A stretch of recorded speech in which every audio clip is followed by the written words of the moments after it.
Wake Up Twins territory.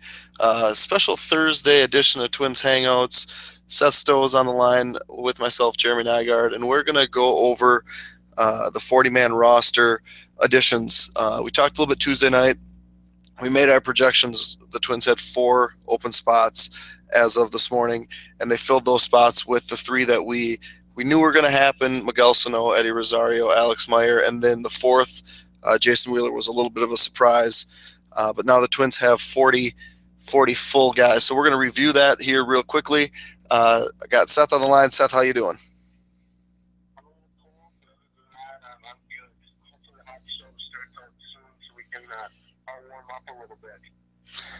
Yeah, it is ridiculous right now, but that's what we're dealing with. To warm us up a little bit tonight, Seth has a little surprise in store. Not so much a surprise because he kind of ruined it on Twitter. But what do you got? What do you got going on the line with you there, Seth?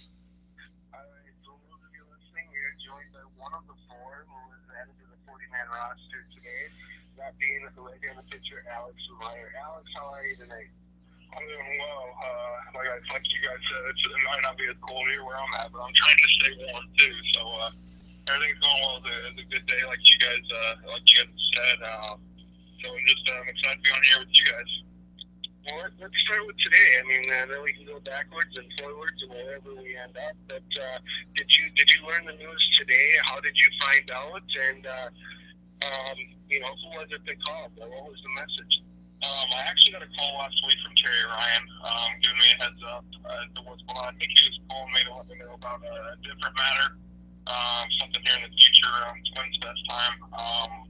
But he was just giving me a heads up, saying, "Hey, here's the deal. We're gonna add you to the roster." Which I didn't. He was calling me. I was hoping that's what it was for. I didn't know what else it would be. He actually called the house, phone, and my mom answered from home. Put the phone to the side and goes, "Hey, Terry Ryan's on the phone. You better get on there. He's asking for you." So, I picked up the phone real quick, and it's always good whenever the general manager calls you. You always hope it's for a good thing. Obviously, you never know. I don't know where else it would have been, but that's how I found out. That's awesome. So, obviously, your family and you got a lot of people who have helped you get to this point in your career where today happens, and obviously more is coming. But who were the first people you told, and what was the type of reaction and response you got from them? Well, it was really funny, actually. So obviously my mom knew Terry Ryan had called, and she was asking what it was about. And I told her, and my dad came home, and my mom tried to play it off like it was nothing. Just said, I just got off the phone with Terry Ryan, just talking business and all this stuff. And my dad just anxious as can be. And my mom just put it to the side, and eventually she told him. So those two were the first two to know, obviously, and then I let my fiance know right away, and then my brother and sister, and then it's kind of just kept it quiet. He didn't really want, obviously, it to be announced until the Twins officially announced it, so I didn't, say anything to anybody. And then today I got, the text messages, congratulations, from some of the guys that are on in the organization, and some of my friends who have seen it. So I really, it's not really something you boast about, but it's just people find out about it, they text you, and that's always a good thing. I actually have that in my notes to congratulate you. It's been a great offseason for you, getting engaged and getting added to the 40-man roster. I'm not going to ask you to prioritize those two in terms of excitement level or whatever, but, we definitely congratulate you. Let's talk a little bit about your 2014 season. Spent the whole year in Rochester, and obviously you missed a couple months in 2013. Going into the year, did you have any goals, or was it really felt like from a fan perspective or a writer perspective like us, they seem to have a plan of let's get Alex through the season, whatever it takes, and you did. So, what were your thoughts coming into the season, and how do you feel that went? My goals, obviously, like anybody else, who's in minor league baseball, is you want to get to the big leagues. Obviously, that didn't happen this year, which is okay because it's like you said. I think the Twins were pretty adamant on me making sure that I, finish the season full and stay healthy. So, I was happy with how this year went. It was a mid-level being at AAA and being able to be around Gene Glenn, who obviously was promoted here recently to the big league club, was awesome. It's a guy who I think we're going to reap benefits from. Just, I've never played for somebody so knowledgeable as he is, and he just sees things in a different way than other guys. He's one of the most intelligent people in life, that I've ever been around. So,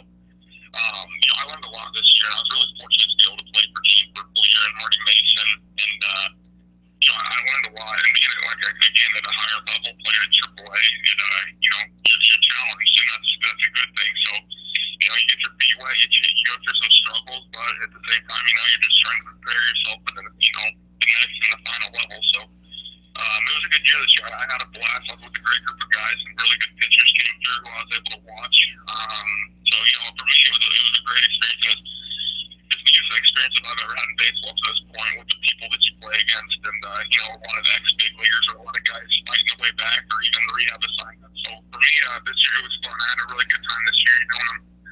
Now that it's over, I'm anxious for this next one to get started. That is the voice of Twins pitching prospect Alex Meyer.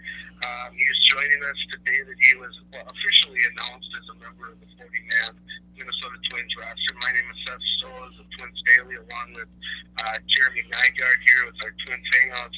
I've got one quick question. Jeremy, if you want to ask a couple questions that we've got from the Twins Daily forums for Alex. My question real quick is, and hopefully it's a positive question here, I know you left your last start after about an inning and 2/3, and there was some talk of soreness. Are you at 100% at this point in your offseason? Have you been able to rest up and feel like you're where you need to be? Yeah, I like you said, I went out my last start, and it was unfortunate, just a little shoulder tightness. Couldn't really get loose that night, and it stinks because we were in the middle of a really good playoff push too. But you know what? I've been able to do everything this offseason that I've wanted to do in regards to weightlifting, trying to prepare my body to get ready for next year. So really, that's the only thing I can judge it off of right now. But I'm pretty confident everything's going. Everything feels good. My strength feels good, and I'm at peace of mind that going into camp, I'm going to be 100% healthy, ready to go, and trying to earn a spot in that rotation.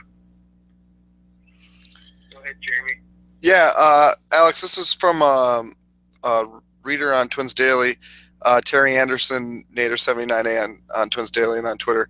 He asks if you would be okay with starting out of the pen with the Twins and then eventually work into the rotation. I think that's based on some success that Santana had originally out of the bullpen, and then Liriano before they became top of the rotation starters. They had started in the bullpen. Is that something that you could see yourself doing? Well, if I could have half the career that Liriano or Johan Santana, I don't think I'd be too upset about that. But no, in all seriousness, obviously I trust our coaching staff and our front office and what their decisions are. And if they wanted me to go into the bullpen because they think that could benefit the big league club, then absolutely I'd be all for it. Because obviously, like anybody else, my dream is to play in the major league level. And if that's what it would come to, where they think that my best chance, they're better at evaluating that stuff than I am. That's why they do it. So if they think that, I'd be most successful out of the bullpen, and there's guys who make great careers out of that, then yeah, absolutely, I would have no problem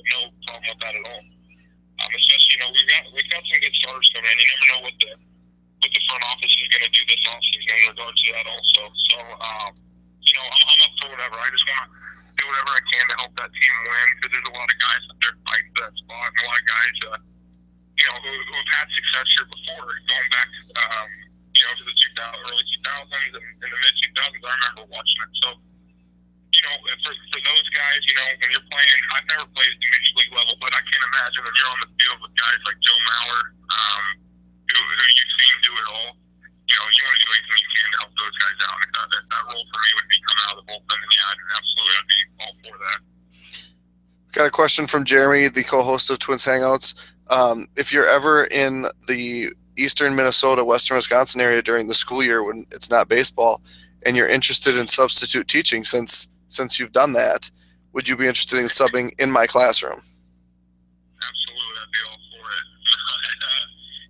It is. It's something I enjoy. So if I think it'd be really neat to do that, especially being up in the Minnesota area, where hopefully you guys make a long career out of. To be able to go in and do something like that, I think that'd be a pretty very extraordinary but great experience. Yeah, you'd actually not sub for me, because you'd sub with the people I work with, and then we'd watch movies and talk baseball. Is kind of how that would work.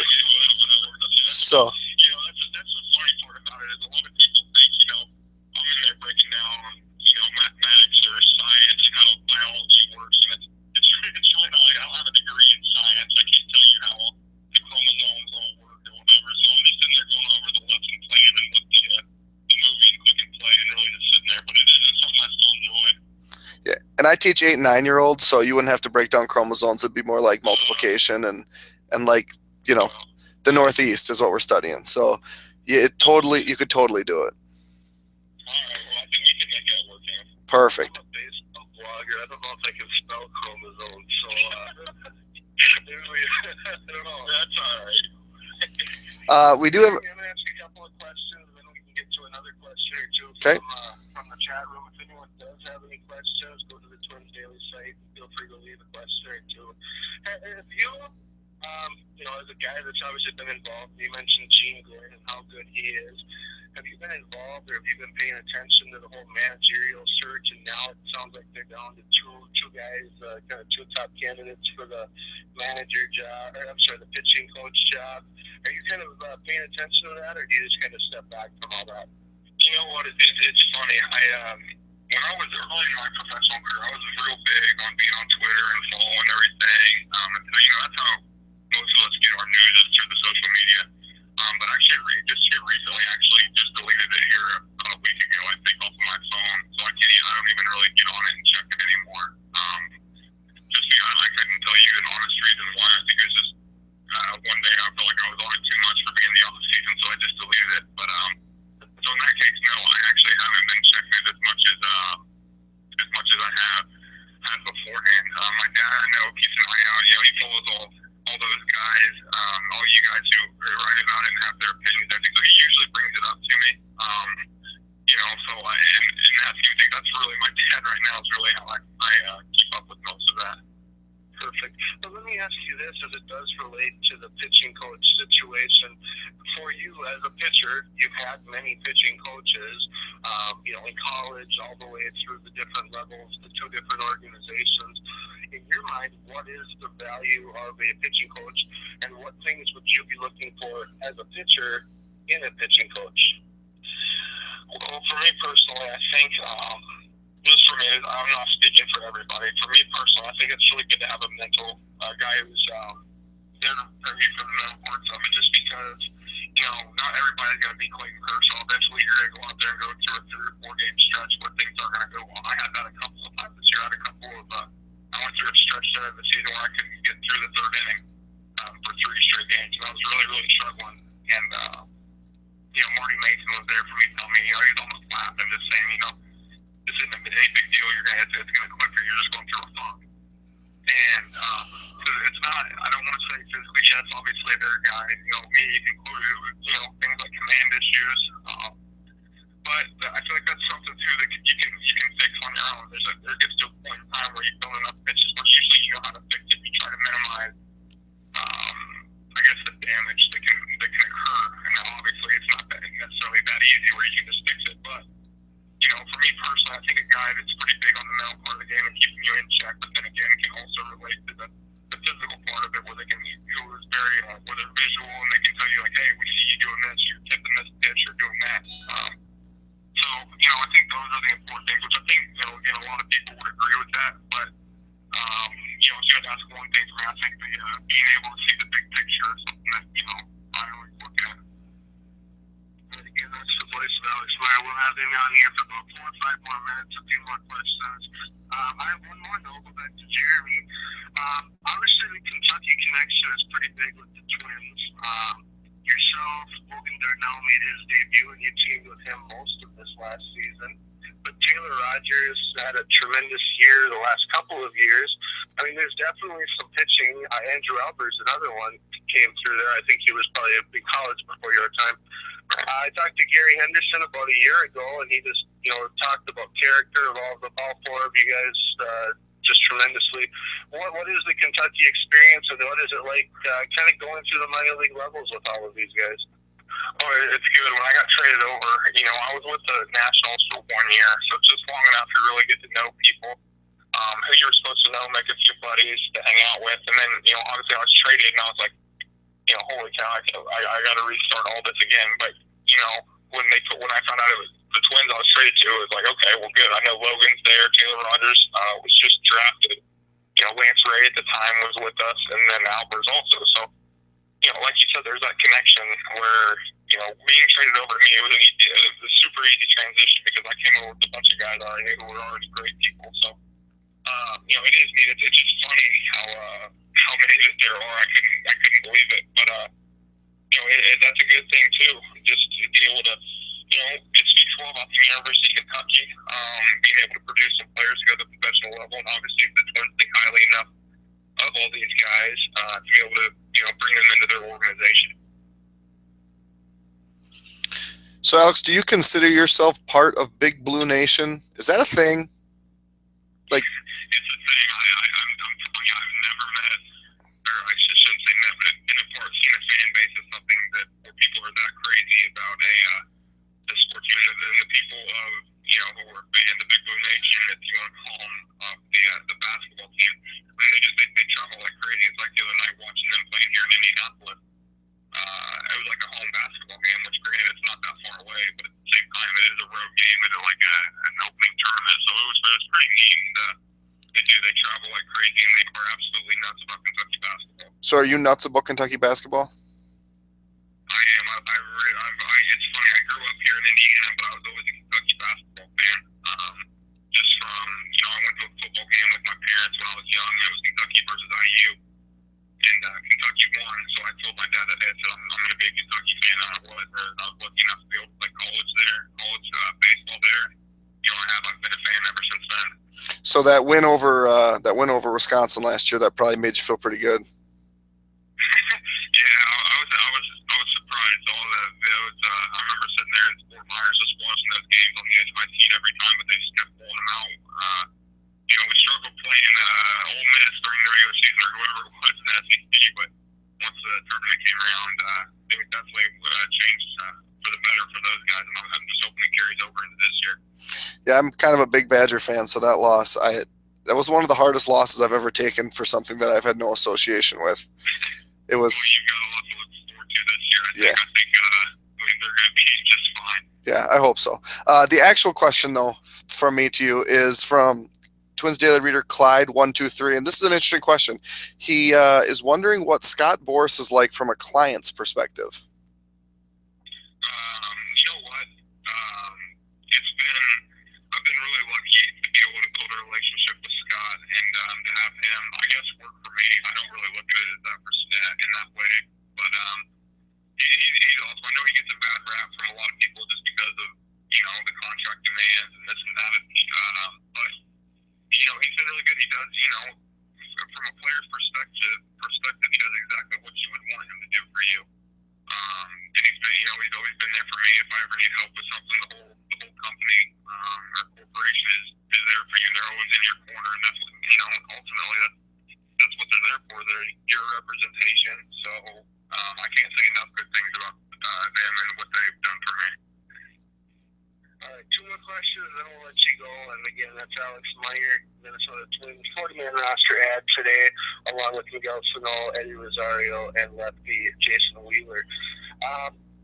Off-season, what do you do to get away from baseball? What are those things? Obviously, everyone needs to get away from baseball. I know you're doing some coaching, some pitching clinics, if that's what you want to call it. But what do you do away from baseball in the off-season? You know what? I haven't been up to too much. I went to Chicago with my fiance for just ironically enough, it's pretty close, so I've never really spent any time there. So I went up there, did that whole deal. And other than that, I really, we got a dog, so he keeps me pretty busy. We got a miniature golden doodle. So yeah, he's kept me pretty busy, which has been good. And then, I look at it, and I really haven't done too much. Go in the morning, you go work out. I've been going up to Indianapolis a couple times a week to work out and just do some, I'm trying to do some stuff to strengthen the shoulder and make sure I'm doing things to make sure that it's, we can knock this deal where if it does tighten up, if you're on a major league roster, you don't want that slowing you down. So I've been doing that a couple times a week just to do something different. And other than that, really, I haven't been up to too much. Just living a normal life, substitute teaching here and there. But other than that, not too much of really anything. All right, and then the last question before we let you go. Obviously, the 40-man roster is a huge thing for any minor league player. Definitely, even if you were, quote-unquote, a given by many of us. I'm sure it's still a big day. You got Twins Fest coming up, and then Fort Myers for spring training. What are your goals as you look to 2015? Obviously, there's the big one. Get to the big leagues, I'm sure, and contribute there. But, are there certain numbers you look at, or what are your goals as you look towards next year? Every year I've set goals, and this year I don't, I kind of want to just let them come to me. I don't want to have any expectations just because, you never know what can happen. So honestly, for me, I want to go out there, wherever they send me out of camp, whether it's with Minnesota or if I were to go to Rochester Winchester, if I was to go to, Cedar Rapids, I just want to go out there and pitch as well as I can, continue to get better as a pitcher. And, whenever the big league team calls you, you just hope to be the guy that, if they're calling you, you want to make sure that you're ready. So I want to go out there wherever I'm at and pitch as well as I can and make sure that I can help the team out at some point in the year, whether it's game 1 in April or if it's, whenever that time would be. Very good. Well, just my guess here, and I've been following the Twins minor league system for 9-10 years, kind of trying to figure out where people are going. My guess is you won't go to Cedar Rapids, not just because of the weather in April, but I guess we'll find out as the off-season goes, and we have the Fort Myers. But anyway, Alex, thanks so much for joining us tonight. Took a couple extra minutes, so we did stay close to what we said, so we're not always good at that. So congratulations. Obviously a big day today for you, for the other three. I know the Twins organization and the fans, I know, are very excited to see you in the Twins uniform soon. So thanks again. Best wishes and enjoy your off season. Thank you, guys. Thanks, Alex. Happy Thanksgiving and happy holidays coming up. Thanks, you too. Alex. Thanks a lot. Thanks, guys. Talk to you later. All right. Have a good night. So that was Alex Meyer, recent addition to the 40-man roster. The one question I did want to ask him was about Twins Fest last year when they had the whole radio thing, and he was like the next guy up, and the K-Twin radio host asked a girl in the crowd if she was there waiting for Joe Mauer, and her response was that she was Alex Meyer's girlfriend. And now they're engaged, so everything apparently they made it through that. Everything was good. But I mean that was funny. That was the biggest chuckle I got out of Twins Fest, because that was just interesting. So no, it sounds like he's regaining his health and everything is on the right path back to the road to the major leagues. Absolutely. And I mean, I don't know that everyone understands the value of being added to the 40-man roster. First and foremost, it means all they have to do is recall you in order to get you to the big leagues, which may not sound like a lot, but if you're not on the 40-man roster, to get on the 40-man roster, there has to be space on the 40-man roster, which could mean losing someone else. So that's always a challenge. Obviously, it's done all the time, and when it's needed, it's done. But being on the 40-man roster eliminates that concern. Secondly, players in the minor leagues, we talk about this a lot, they don't make very much money. I mean, they start out at maybe $1,500 a month, maybe a couple thousand as they get up to Cedar Rapids, Fort Myers level. And, someone even, in those first few years before this is possible, aren't making very much money. When they get on the 40-man roster, even in the minor leagues, they do get a bump there. Not a huge bump, but enough that it's noticeable. So, I mean, there's a lot of reasons that getting added to the 40-man roster is a big deal. And obviously, again, we talked about the Gibbons, Miguel Sano, Eddie Rosario, and Alex Meyer, who joined us here tonight. But I think the one we'll probably talk about here, Jeremy, a little bit, and I'd like your thoughts on, Jason Wheeler is the choice. We thought that Sean Gilmartin may have been in that discussion as another lefty. We talked about Jason Adam. We talked about, I mentioned Ryan O'Rourke. And we mentioned Jason Wheeler. We also mentioned names like Levi Michael and Nico Goodrum, but neither of them was added. What were your thoughts initially when you saw the news, and obviously in particular the Jason Wheeler decision? Yeah, that was interesting, because it was interesting when Dustin Morse said he tweeted that there'd be 4 additions to the 40-man, but he didn't say the names. It was over the span of like 15 minutes. So it was the one person that you didn't know, but you knew that there'd be 4. You know that they didn't make other moves, and I mean immediately for me, my thought was, well, if you're not taking anybody off, you're probably not adding another middle infielder. I thought Michael might be a dark horse, but really my thought was it's got to be Gilmartin. He's closest to the big leagues. He was a former first-round pick. He had a bad year, but he had a bad year with the Braves, but then had a decent year with the Twins, with the Red Wings. So I just expected it to be him. Now, when it wasn't him and it was someone else that was a left-handed starter that had made it, basically from high A to double A to triple A this year, it wasn't a huge shock. I mean, it was surprising because I thought there was another option that was not necessarily better, but, more prolific. Not that that's saying much about Gilmartin. He hasn't been great. So, um, I guess the thing it comes back to was when Wheeler went from Cedar Rapids to Fort Myers, and he had the bump up in velocity. Yes, yes, in 2013. That was the one thing that kind of stuck out to me as well. Maybe there's still something left. I think with Gilmartin we knew what we were going to get, but with Wheeler I think there's still that intrigue of, well, can we tap out more? He's a big bodied dude, so that's the thing with big bodied guys is you always wonder, is there more velocity in there?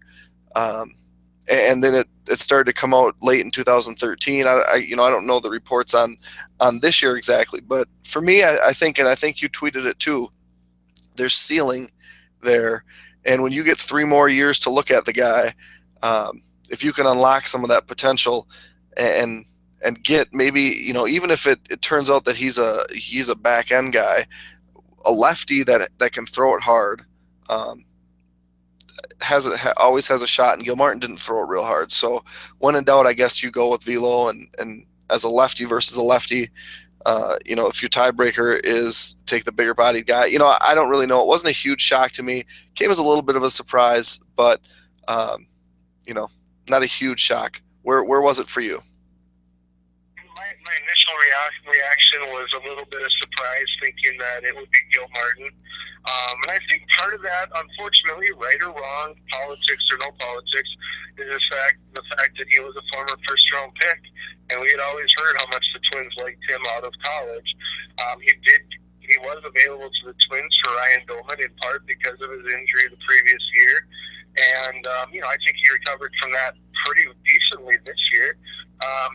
But when it happened, I kind of took a step back and said, you know what, with that, like you said, with that increased velocity on Wheeler in 2013 and being able to maintain that through 2014, if you're talking about a lefty who's throwing 91 to 93, has a good changeup, has a good curveball, a three-pitch mix, that's pretty exciting. So, maybe he adds another mile per hour or two and suddenly is sitting 93 and 94. There aren't a lot of lefties in the game that do that. So that was my initial tweet was, I think Gilmartin's the surprise, but I think Wheeler has the bigger upside, and for that reason, I think, I like it. Even though he only had like 6 or 6.5 strikeouts per 9 innings last year between Fort Myers half of the season and then New Britain, and I think he made one start in Rochester. So I like it. Again, I think there's a decent chance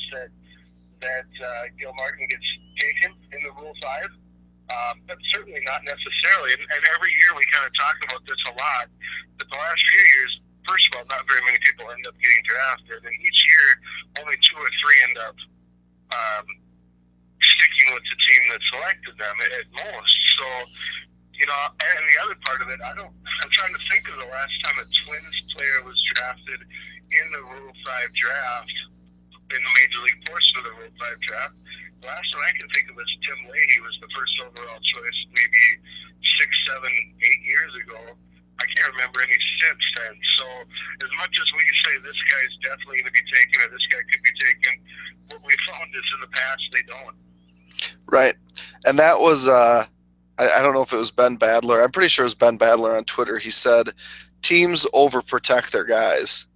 He said that basically his argument, it was flawless, is that you'll protect a guy even though he has zero chance of sticking and a very small chance of getting drafted. His example this year was Mason Williams, maybe the number, a former number 1 prospect for the Yankees, but has all sorts of issues, and the Yankees protected him.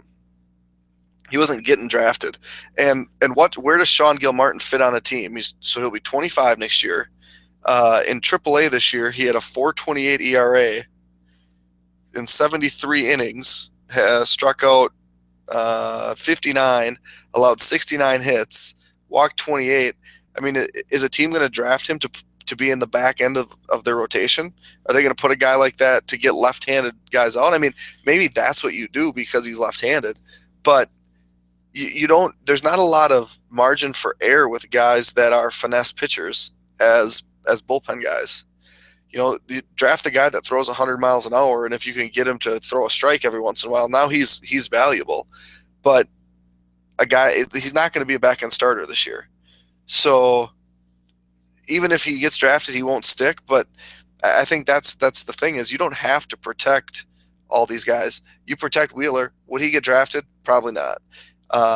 Rosario would get drafted. Meyer would get drafted. Sano would get drafted. I mean, you have to protect those guys.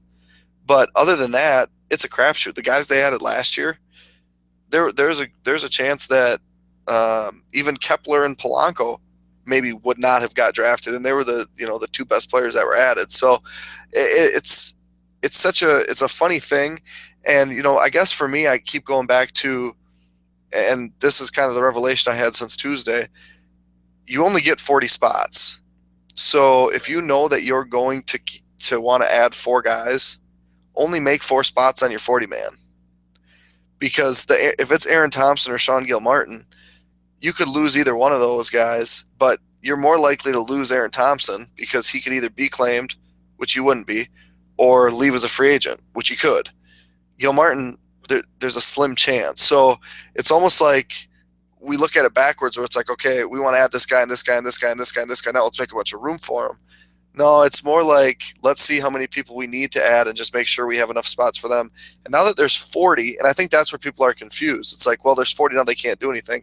The only guys that are locked into their spots in the 40-man roster through the winter are these 4 guys.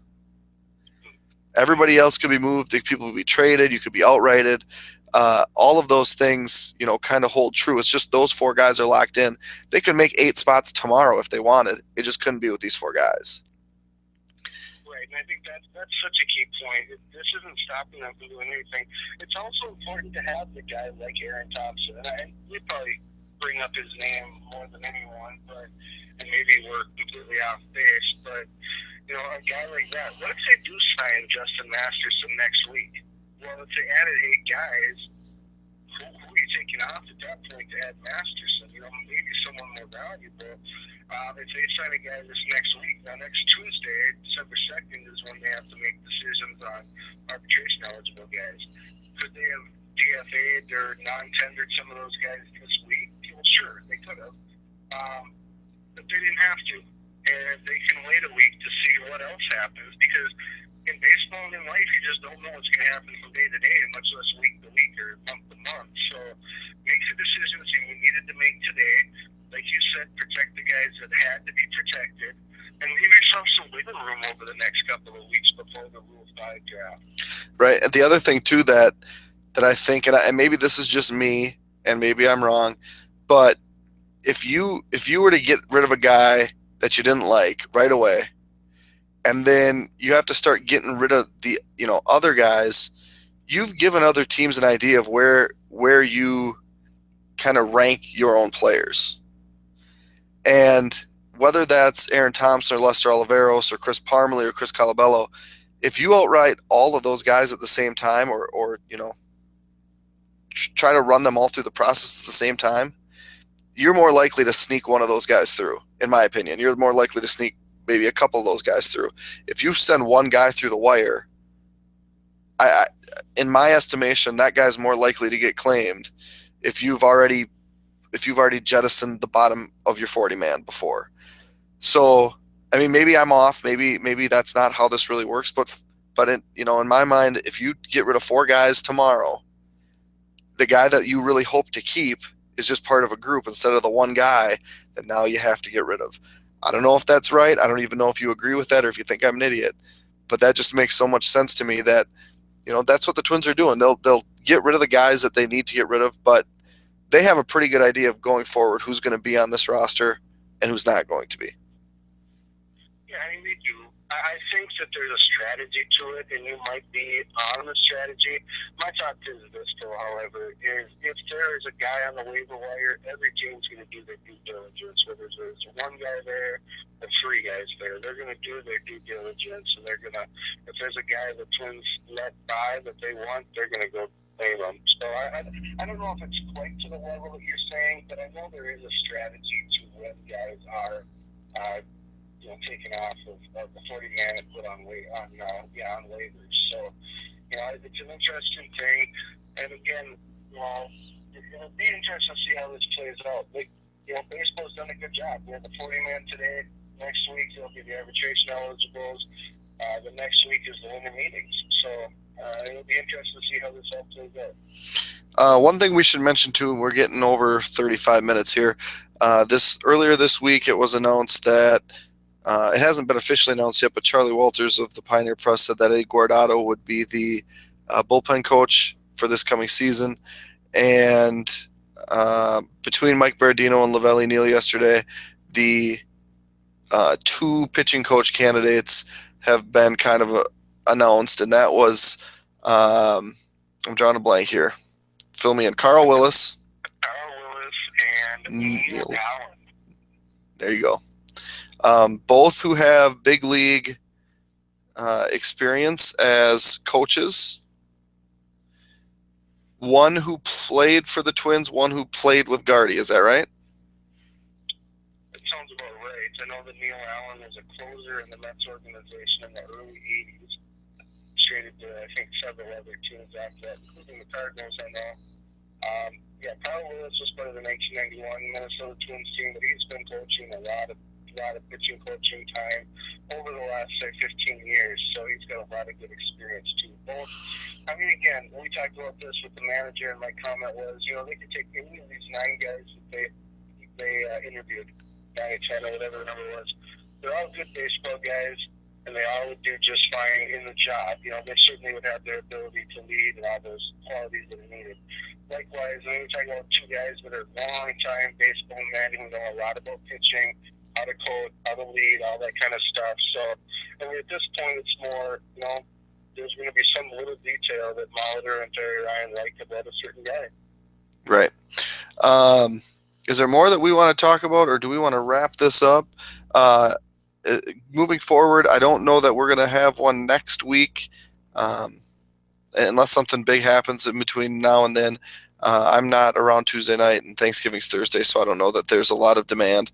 But then the following week, maybe, I think the following Tuesday would be the arbitration eligible deadline.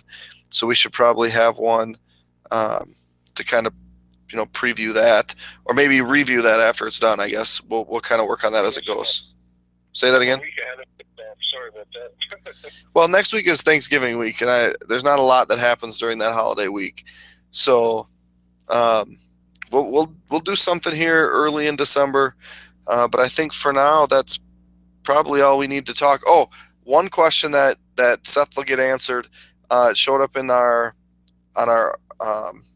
thing on Twins Daily. T-Rex asked if we could ask Alex whether he calls his nasty breaking ball a slider or a knuckle curve. So, Seth, that's your homework for tonight. I'll do that, and we'll get that answered in the forum. So, anyway, again, 2 quick things that I'd like to mention. Number one, thank you for all the feedback on Tuesday night's Twins Hangouts in the forum, the Twins Daily. It was really kind of fun to read the questions, to read the comments, and we appreciate the support from all of you that took the time to write. We appreciate continue to do that, continue to ask us questions, continue to give us ideas, and maybe even ideas for guests. Let us know about the quality, that kind of stuff. But the other thing I want to say is we're kind of jumping in on the Talk to Contact podcast tonight. So I want to encourage personally everyone, as soon as you're done listening to this, go and listen to the Talk to Contact podcast. Those guys do a tremendous job every week. We kind of stole their night, and we want you obviously to listen to Alex Meyer. And if you're hearing me say this right now, you already heard that. But please go over, listen to the Talk to Contact podcast. And obviously, I think we want to say best wishes. We know the Place brothers. You have to tell me. I think it's Paul's getting married, right? We want to wish him the best. Yeah, good luck with that. Yeah.